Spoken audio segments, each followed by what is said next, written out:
Hi, it's me again with Corel Draw Tips and Tricks. This is part two. You can even take a picture of the Lord's Prayer off of an image and right click and copy the image. I actually would bring it back into Corel and right click and paste it. There's your, because now I can crop it down and get rid of all this other stuff that's in there. So now I'm going to crop out just the wordage. Make sure you get it all. And crop. And then my mentor reminded me that I could have used Snagit. Not everybody has used Snagit. Everybody's got snippet tool. So we're going to go new. So you could use, another type program. And then file, save as, and we're going to call this capture 55 under my pictures. Then we can get rid of this. And now we can, and see there's the box, and now I can right click and import capture 55.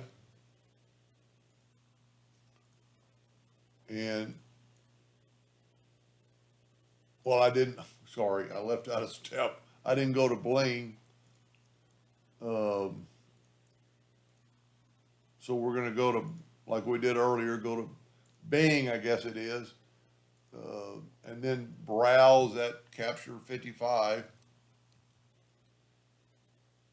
Made a little mistake there. And it's a little bit different screen, but then I'm just going to go to text and copy text, go back to Corel, right click and paste it, and there it is. And then go up to text and convert it to an artistic text. And now it's completely editable.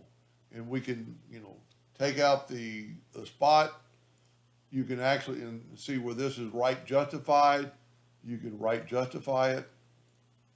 And it will look just like that. This, for somebody that doesn't type good or spell very good, this is a game changer for people like me or anybody to grab stuff off the internet and be able to put it right into Corel.